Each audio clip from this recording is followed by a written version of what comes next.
May 13, 1945, Heidelberg, American Occupation Zone, Germany. Dawn pressed through a thin fog, silvering the coils of barbed wire that ringed the compound. Rows of women in threadbare gray uniforms stood motionless in the damp grass. Their breath rose in faint clouds. Boots scuffed. A sergeant's clipboard echoed against silence. These were not soldiers anymore. Typists, medics, telephonists, some former camp secretaries, all now prisoners of an idea that had finally collapsed. Beyond the wire, an American MP shouted in slow German, the words strange but unmistakable. "If you wish to attend church, gather by the gate." Heads turned. Confusion rippled down the line. Church, here? Under guard in uniform as captives of those they once called enemies. For a long moment, no one moved. Then a single woman stepped forward, her shoes sinking into the mud. Others followed. Across the field, a tent flapped in a soft morning wind. Inside, a wooden crate served as an altar. A candle guttered beside an English Bible. No flags, no banners, no fear. Only the first taste of freedom they had never imagined they'd be permitted to keep. It was the smallest gesture, permission to pray. But for the women behind the wire, it marked the beginning of something profound. The slow unlearning of obedience and the rediscovery of conscience. The scene in that quiet camp was only one among thousands. Yet within it lay the seed of post-war transformation, mercy delivered through faith, and forgiveness offered by those who had every reason not to. By May of 1945, the war in Europe had ended, but for millions, captivity had only just begun. The magnitude of Germany's surrender stunned even its conquerors. Allied forces suddenly found themselves responsible for more than 10 million German uniformed personnel, countless Nazi Party functionaries and civilian employees attached to the Reich's war machine. Among them were thousands of women. They had served as Luftwaffe signals auxiliaries, clerks in Wehrmacht headquarters, Red Cross nurses, and in some cases, camp guards or administrators in the machinery of occupation and persecution. Their world had collapsed virtually overnight. The emblems they had polished, the uniforms that once represented authority, now marked them for scrutiny. In the American-held zones, Bavaria, Württemberg, and Hesse, these women were gathered into makeshift enclosures. Army engineers repurposed open farmland, abandoned barracks, even schoolyards into temporary internment sites. The U.S. Army's theater provost marshal described the process as order imposed upon disintegration. In early reports, female prisoners were listed as camp followers or personnel of administrative nature. Categories blurred in the chaos. A genuine Red Cross nurse might end up beside a radio operator from an SS signals post. The immediate objective was containment, not classification. Food was scarce, organization minimal. Rations matched those issued to U.S. troops, but the shock of defeat darkened every gesture. Many prisoners expected reprisals or harsh treatment. German propaganda had warned for years that the Allies would exact vengeance. Instead, they were met by order, paperwork, and a curious restraint. The Americans, guided by the Geneva Conventions and by their own political foresight, approached mass surrender with a mixture of realism and moral calculation. The enemy would be defeated militarily, but reoriented ideologically. That meant providing structure, routine, and, where possible, dignity. As the newly created POW Administration Department took shape, the unique challenge of the female detainees came into focus. Unlike male prisoners, their captors saw them less as potential laborers and more as a moral problem. Indoctrinated young women whose loyalty had been exhausted, yet whose consciences might still be salvaged. Into this vacuum entered an unlikely instrument, the U.S. Army Chaplain Corps. During the advance across Europe, the Corps had been everywhere, from frontline foxholes to devastated cathedrals. Its members cared for the dying of every side, and by 1945, many found themselves officiating not over soldiers, but over survivors. For American Command, chaplains offered a means to assert the ideals that defined the Allied victory: compassion without compromise, faith without coercion. Thus, in the summer of 1945, chaplain detachments began visiting U.S.-controlled POW camps and civilian internment centers across Germany. Their mission was practical and psychological: to reintroduce objectivity, responsibility, and individual conscience into a population flattened by years of ideological control. Curiously, it was among the female detainees that this mission took on its most delicate form. These women, shaped by the regime's myth of ideological community, had come from a world where religion was tolerated only when subservient to the state. Protestant and Catholic institutions in Nazi Germany had survived, but under heavy censorship and collaborationist pressures. Crosses had shared wall space with swastikas. Sermons had bent toward patriotism. Now suddenly, the same state was gone, replaced by foreign soldiers who spoke softly, carried Bibles, and treated even their prisoners humanely. In the early weeks of occupation, American officers permitted voluntary attendance at religious services. The response at first was confusion. For the women behind barbed wire, obedience had always been mandatory. But faith, genuine, personal, undirected faith, was something many had never been allowed to choose. Small groups began to gather within the camps. Hymns sung in halting voices threaded the morning air between guard towers. The Americans watched quietly, realizing that these improvised services accomplished what lectures and leaflets could not. They restored individuality. By midsummer, field chapels of timber and canvas dotted the American occupation zone. Prisoners lined up, heads uncovered, some crossing themselves for the first time in years. From that fragile beginning grew a moral experiment, to rebuild Germany not only through policy, but through conscience awakened behind the wire. Inside the American-run internment camps, life stabilized into repetition. Days were measured by inspections, roll calls, and the slow arrival of Red Cross parcels. The chaos of capture gave way to a kind of muted order. The war might be over, but the reckoning had only begun. Many of the women awoke before réveillé, haunted by memory.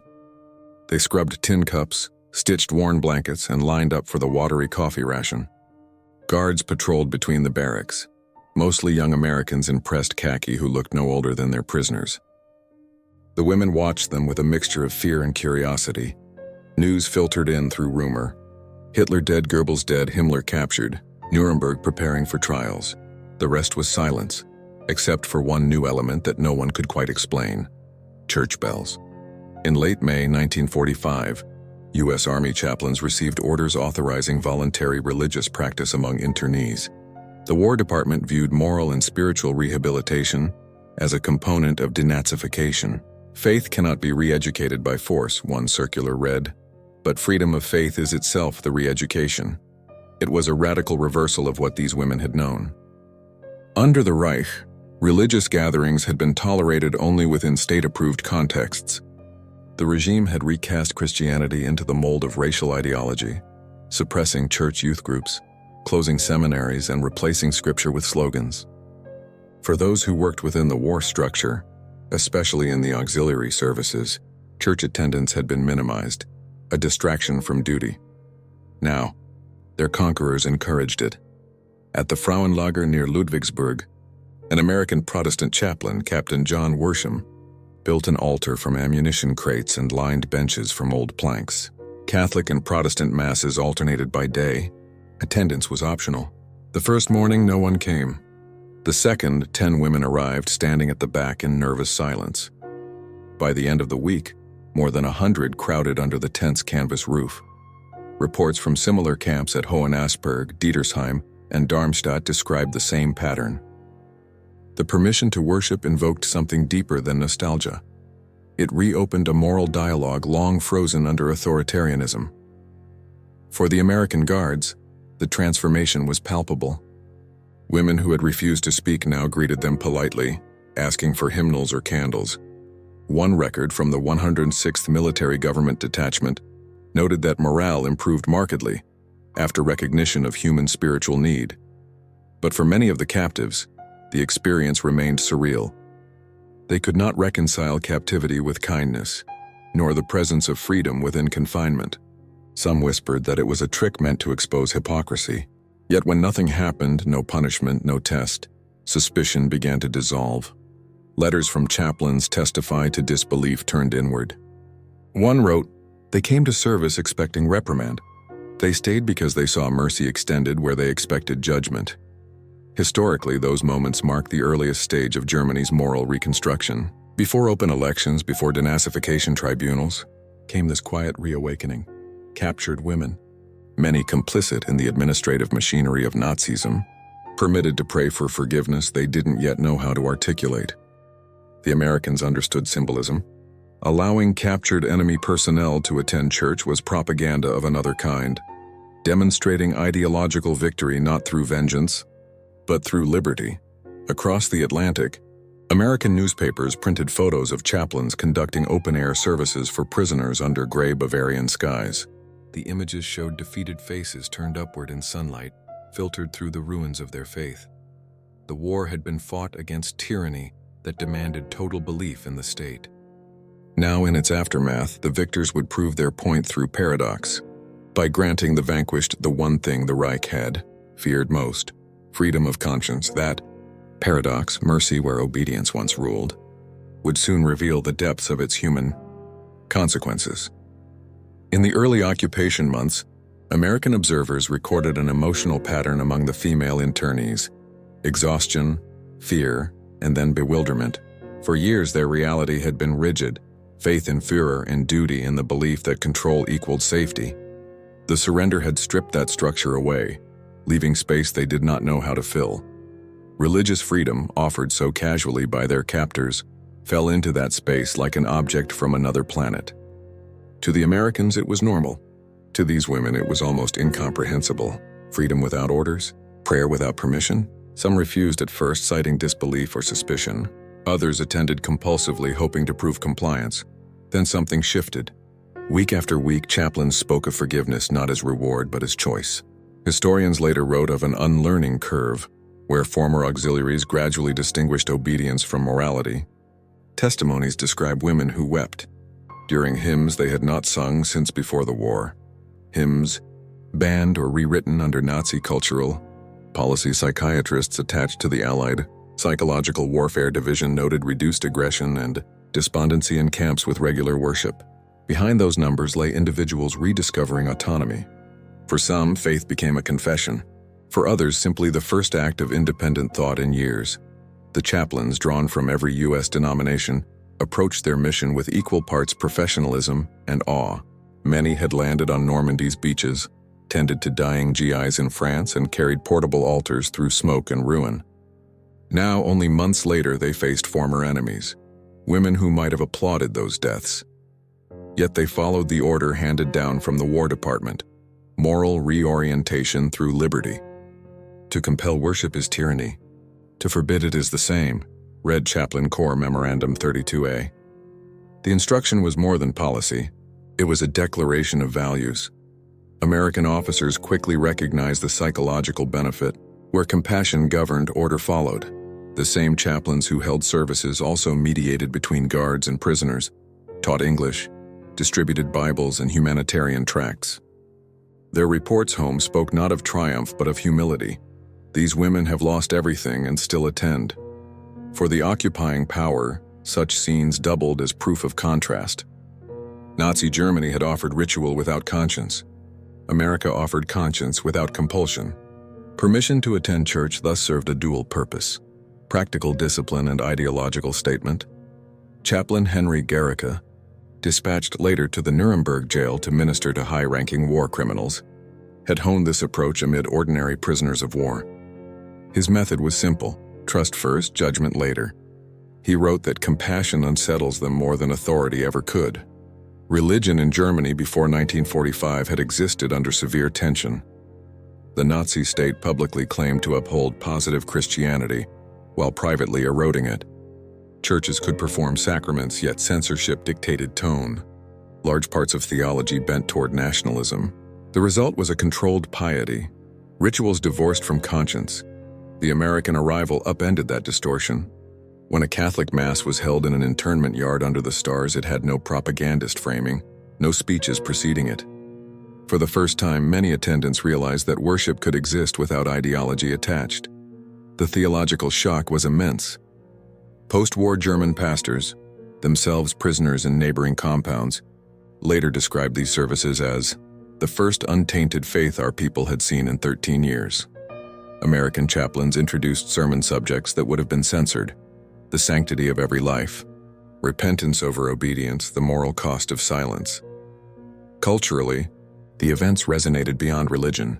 Freedom of conscience was becoming the pedagogical foundation for re-education across all U.S. zones. In camps, it began with prayer. In schools, it would later become civic instruction. The re-legalization of faith thus foreshadowed the moral framework of post-war West Germany. Within those barbed wire services, theology met politics and produced transformation, quietly, one hymn at a time. The Allied detainment policy acknowledged little distinction between genders at first, but the women held in American camps experienced captivity differently than men. In the male enclosures, hierarchy and routine persisted. Rank survived surrender. Among female auxiliaries, there was disorder followed by introspection. These women had been trained to serve: telephone operators, typists, nurses, Luftwaffe signalers, many working long shifts in uniform but far from combat. Captivity stripped away their sense of function. A single question haunted them: who were they without the cause they had served? Reports from Ludwigsburg and Dietersheim noted that women responded strongly when given moral or spiritual purpose. Chaplains saw attendance in their services rise as conditions stabilized. They sought work in camp hospitals, kitchens, or literacy groups organized by American liaison officers. They wished to be useful again, a Red Cross inspector wrote. The psychological weight also differed. Female prisoners faced a sharper stigma, accused not only of complicity but of unfeminine behavior, serving the war, commanding subordinates, wearing uniforms.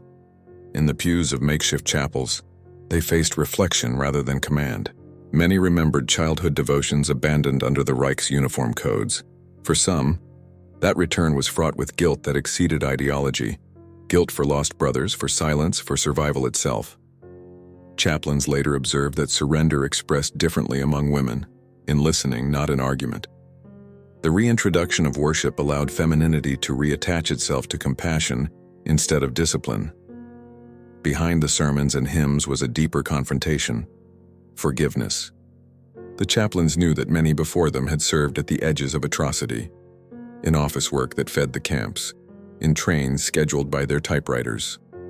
Some had been present at concentration sites later liberated by the Allies.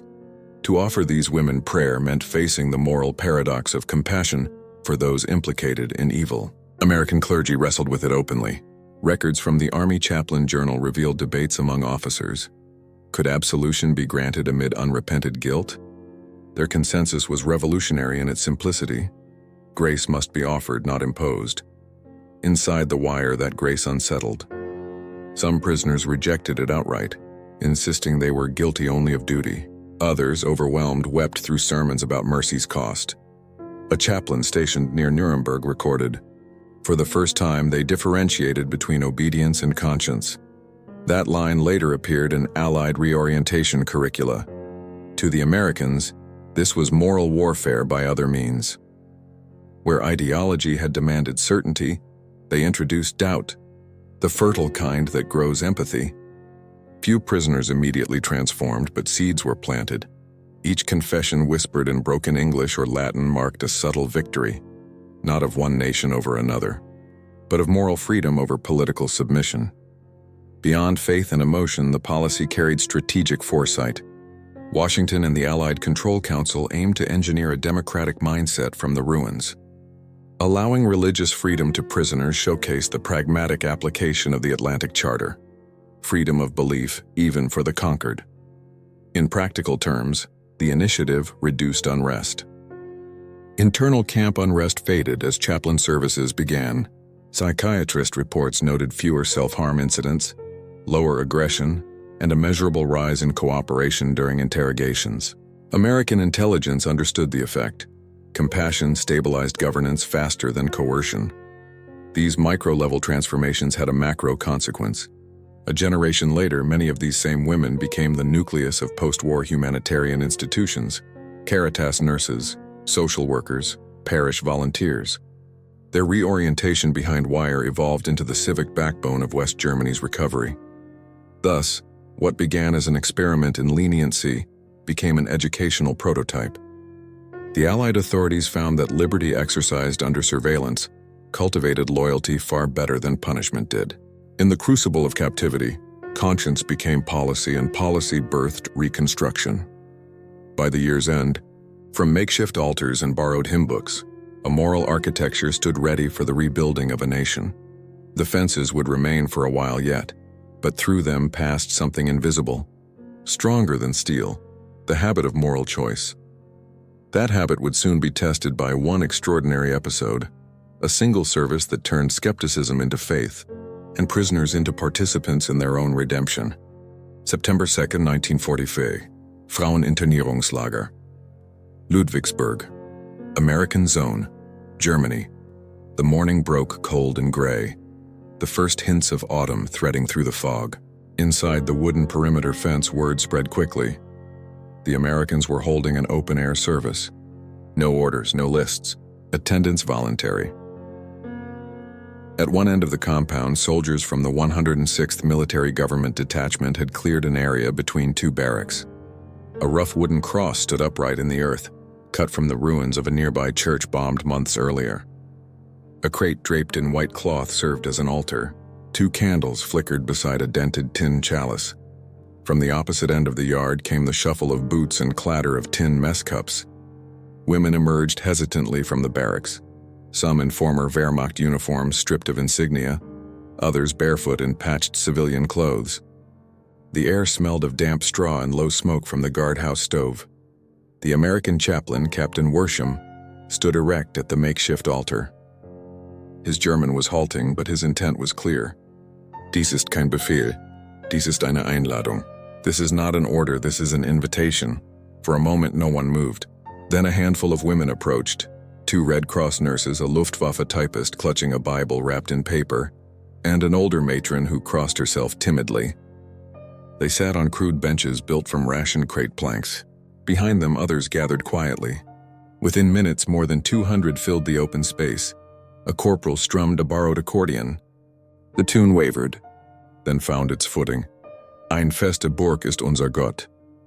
Their voices rose thinly, uncertain, in a language that had once filled cathedrals, now reduced to ash. When the song ended, there was silence. Somewhere beyond the wire, a cow lowed, a train whistled, and the world went on turning. Inside, the chaplain read the Gospel of Luke. Love your enemies, do good to them which hate you. The interpreter hesitated, translating slowly. The words hung in the damp air like something foreign and luminous. Eyewitnesses later recalled that some women began to cry, quietly, as if afraid of being noticed. Others stared straight ahead, fists clenched in their laps. One leaned forward, resting her forehead against her pressed palms. There was no sermon, no accusation, only the steady cadence of prayer. The chaplain spoke of forgiveness not as permission but as release. The soul's refusal to stay captive even when the body was enclosed by wire. An American MP standing near the gate reported hearing someone whisper, "For the first time, I am not afraid." He wrote it later in his notebook, unsure if he had understood the German correctly, but certain of its tone. When communion came, hesitation broke like thawed ice. A row of women stepped forward. Some bowed, others stood rigidly, unsure of protocol.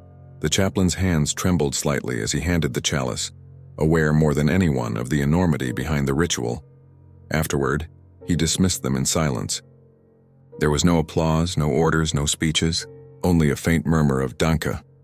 The Americans filed out without ceremony, leaving their crude altar behind. As dusk fell, a few women returned on their own. They lit the candles again and sat quietly watching the flame flicker through the barbed wire. That evening, a handwritten report crossed the desk of the camp commandant. Religious service attended voluntarily by 218 female internees. Order excellent. Emotional reaction visible. Request continued permission. It would be approved. What took place that day was more than worship. It was the first collective act of moral independence within captivity. The captors had offered freedom not to bodies, but to minds. The prisoners, confused yet receptive, accepted it with the gravity of absolution. That quiet field service at Ludwigsburg would echo across dozens of camps in the weeks to come. A pattern repeated from Augsburg to Darmstadt, each with its own variations of hesitation, tears, and relief. Its reverberation would not only soften hearts, it would alter policy and perception at the highest levels. The Ludwigsburg service filtered through the occupation bureaucracy like a whisper that refused to fade. Within days, chaplains across neighboring detention zones began requesting permission to replicate it. Reports described spontaneous worship, emotional stabilization, and marked decrease in provocations. What had begun as a moral gesture was quietly transforming into administrative precedent. In the following weeks, makeshift chapels appeared inside numerous compounds. Near Darmstadt, a disused factory hall was swept clean, black soot still clinging to the rafters. Prisoners decorated the improvised altar with wildflowers collected from the perimeter fence. American guards watched, unsure what to do with a scene so ordinary in peacetime and so extraordinary in victory. Captain Worsham's modest newsletter to the chaplain corps recorded bluntly, "Where they sing, there is no hate. Permit them to sing." His phrase became shorthand for an entire philosophy of occupation, the belief that trust, once awakened, could police itself. For the women, the experience triggered chains of introspection that even censorship could not contain. In their newly allowed letters, limited to 24 lines written twice a month, they began referencing faith. "We are permitted to go to prayer," one internee wrote to a sister in Stuttgart. "Our guards do not stop us," she added, as if still testing the truth. Another letter read, "Here I have learned that freedom is not loud but quiet." Allied psychologists took note. Post-event interviews with selected detainees revealed disorientation, giving way to relief. They spoke of guilt not as rhetoric imposed, but as feeling discovered. In one American intelligence summary, a colonel observed that religious services produce a spontaneous self-criticism otherwise unobtainable through interrogation. The Army called it moral re-education. Most of the women just called it peace. As autumn deepened, the spiritual thaw extended beyond fences. Civilians in nearby towns asked to attend Sunday chapels inside the camps. By late October, American officers approved open entries for local clergy. A photograph from the period shows an elderly German priest in clerical collar, shaking hands with a male Protestant chaplain, under a hand-painted sign reading, "All welcome." Behind them stand women in worn coats, smiling faintly, uncertain whether to join. The emotional climax reached its purest expression when Christmas approached. In a camp outside Augsburg, female prisoners decorated a pine branch with paper stars cut from ration wrappers. An American sergeant found them singing Stille Nacht under dim light and decided not to intervene. That night, he wrote in his journal, "They sound like home." For the chaplains, these moments confirmed conviction. Mercy had strategic power. Word reached higher headquarters in Wiesbaden. Commanders who initially viewed religious access as leniency now regarded it as a tool of control through restoration rather than suppression. Faith had become policy. Yet even as the U.S. military codified procedure, the true transformation remained personal. When chaplains spoke privately with prisoners, confessions emerged, fragmented stories about roles in the old regime, about orders followed blindly, patients abandoned, records typed, trains scheduled. For many, speaking aloud what they had done, and surviving the silence after, became the beginning of freedom. One nurse, interviewed years later by a historian, recalled, "We were more afraid of forgiveness than of punishment. But when they allowed us to pray, I realized something. They trusted us with God before they trusted us with liberty." Those words captured the unseen victory of that year, the moment when ideology, long enforced through control, was quietly undone by an allowance. The candles of Ludwigsburg burned out by midnight that first evening, but the echo of their light persisted across the occupation. Behind fences still topped with wire, the first outlines of peace appeared, not signed but sung. By winter, the Americans would transform that resonance into an organized policy. The barbed wire congregations had proven that faith could rebuild both captives and captors. Next came the institutional aftermath, turning spiritual awakening into the framework of reconstruction itself. When American occupation authorities met in Wiesbaden in January 1946 to review prisoner camp administration, they confronted an unexpected data point. Spiritual freedom correlated with stability. Reports across the U.S. zone confirmed it. Camps that hosted regular chaplain-led services for internees, particularly the women's facilities, reported fewer discipline problems, fewer escape attempts, and dramatically improved cooperation with medical and educational programs. Colonel Ralph Miller, chief of the Prisoner Affairs Branch, summarized the findings in one terse line: "Faith breeds order." The command approved his recommendation to expand chaplain visitation schedules and to include German clergy under direct supervision. For the first time since surrender, sanctioned joint services were held between American chaplains and native priests. Each compound adapted differently. At Ludwigsburg, the wooden cross stood all winter, weather-beaten but intact. The chapel tent was replaced with a repaired barracks. From neighboring parishes, pastors began delivering sermons, always paired with an American interpreter. Attendance was optional. It was, however, constant. Female internees soon formed choirs and study circles under chaplain guidance. What began as hesitant curiosity transformed into initiative. They sewed altar cloths from hospital gauze, built candle holders from shell casings, and organized collections of Bible verses in small handwritten booklets shared among the barracks. The Americans observed this quiet activity with cautious satisfaction. The U.S. Army Civil Affairs Division assigned moral rehabilitation a quantified target. Every major camp to maintain one chaplain-led program per week and one voluntary group session in which prisoners could discuss ethics, responsibility, and reconciliation. It was part religion, part re-education, carefully wrapped in practice rather than lecture. For the detained women, the atmosphere shifted from resignation to introspection. Daily routines continued: roll calls, work details, interrogations, but the ability to choose attendance at a service lent rhythm to life otherwise flattened by monotony. Psychologists attached to the occupation noted improvements. Prisoners displayed increased self-discipline, personal hygiene, and cooperative attitude. Their reports hinted at something less measurable: the subtle dignity that returned once dignity was allowed. Outside observers noticed too. Journalists from American military newspapers visited to photograph the orderly interiors of the camps.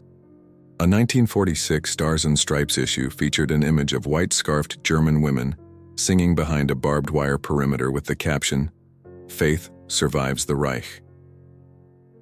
In the United States, the photographs shaped public opinion about the occupation. At home, Americans who expected bitterness against the defeated found instead images of moral guardianship, victors offering compassion without surrendering authority. President Truman's advisors cited the chaplain program in internal memoranda as demonstration of democratic ideals in practical clothing. For the prisoners, the evolution of policy had one immediate tangible effect: contact with humanity. The chaplain services blurred distances. Guards attended Christmas masses with inmates. Some exchanged greetings in broken German.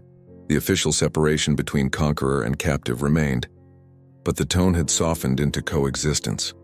By mid-1946, release began for the least implicated auxiliaries: secretaries, administrative clerks, technical staff. Many carried home not resentment but gratitude for humane treatment. Some later joined local congregations rebuilt from war-torn ruins, citing the camp services as their re-entry point into community life. Thus, in bureaucratic reports and quiet personal testimonies alike, the small permission granted a year earlier had expanded into a template. It demonstrated how mercy could stabilize an occupied nation more efficiently than punishment. The Americans recorded it all with the detachment of administrators. Yet some understood that the experiment exceeded documentation. Chaplain Worsham, preparing to rotate home, wrote in his final dispatch, "I came to show them God's patience. In the end, they showed me his." The system he helped build would now extend across every American zone internment site, continuing into 1947 as both policy and precedent, spiritual rehabilitation as statecraft. The process created outcomes far beyond control logs. The following year would see these women re-enter society, becoming instruments of renewal, carrying traces of captivity's mercy into the public realm. By mid-1947, many of the internees who had walked under the cross at Ludwigsburg were back in civilian clothes. The American flag no longer flew over their barracks. The same hands that once queued for rations now repaired roofs, cleaned hospitals, or staffed refugee kitchens. Liberation arrived not with fanfare, but with instructions to go home and begin again.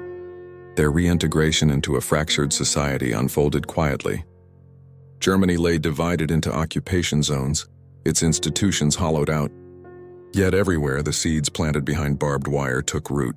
The first post-war charitable networks, the reconstituted Deutsches Rotes-Kreuz and Catholic Caritas groups, counted many former internees among their volunteers. The American military administration, noting discipline and organizational ability in these women, endorsed their employment in civilian hospitals and relief centers. Interviews conducted by reconstruction teams revealed recurring testimonies. "They allowed us to pray and treated us as people," one nurse recalled. "That was when I realized cruelty was a choice, not a duty." Such statements began to appear in denazification hearing records, subtle evidence of moral reawakening rather than coercion. Judges often noted signs of genuine contrition born in captivity's paradox of freedom. For the Americans, the lessons of the Chaplain Initiative matured into broader civic policy. By 1948, the Cultural Affairs offices integrated moral instruction into adult education programs across the occupation zones. The same philosophy, faith as voluntary conscience, not dictated ideology, anchored Western Germany's future democratic standards. Apostolic nuncios and Protestant liaisons both credited U.S. chaplaincy for restoring moral vocabulary to people who had forgotten it. Societally, the shock of permitted worship had dissolved taboos surrounding repentance. Former auxiliaries who once hid their service records now spoke publicly in parish reconstruction meetings. Some even corresponded with American chaplains years later. Their letters, preserved in church archives, spoke of a faith tempered by defeat, tested in captivity, and returned through mercy. Culturally, these women became quiet architects of renewal. They trained post-war nurses, organized orphanage programs, and rebuilt parish hospitals in towns still smelling of soot. In them, historians later traced the moral continuity that bridged wartime complicity and democratic rebirth.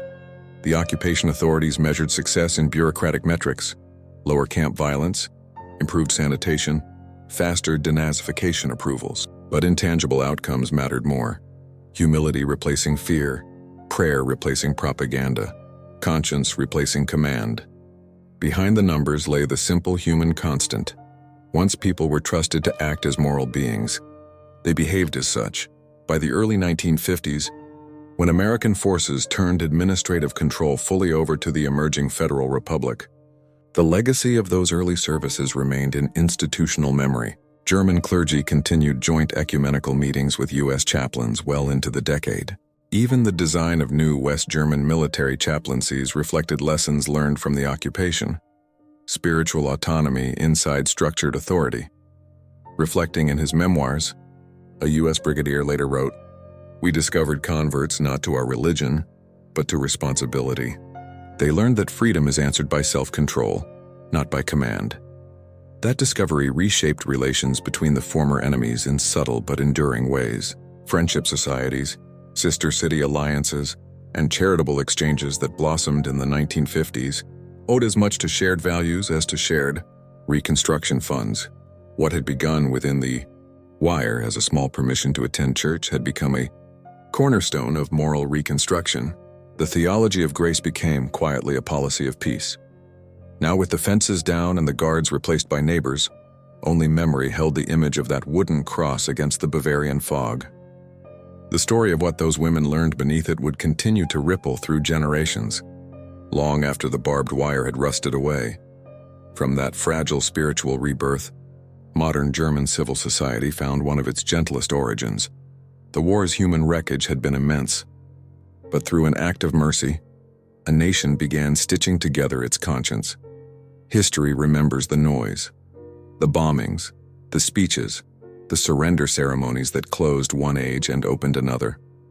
Yet the real change, the one that redefined how victors and vanquished would coexist, began with silence.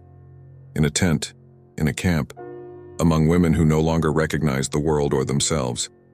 They expected retribution and instead were handed candles and hymnals. That simple permission to kneel without order became a test of civilization's staying power. Could the conquerors prove that liberty was not a mask for revenge? Could the defeated find redemption without illusions? The answer was whispered rather than declared. Each prayer spoken inside barbed wire recast the meaning of victory. The moral triumph lay not in punishment but in the refusal to imitate tyranny. The Americans discovered that mercy could reinforce authority. The Germans discovered that responsibility could grow from freedom. When those women stepped through the gates of their camps months later, they carried few possessions: a ration card, a folded identification slip, perhaps a small Bible. Yet inside them traveled something far heavier and more enduring: the realization that conscience, once freed, could not be fenced again. In the long ledger of World War II, the entry seems small: prisoners allowed to attend church. But in that footnote lives the quiet proof that even amid defeat and division, humanity can reassert itself with one act of uncommanded grace. War remakes borders. Compassion remakes people. Behind every rebuilt city of post-war Europe stands that invisible foundation, the moment when disbelief turned to prayer and prayer turned to peace.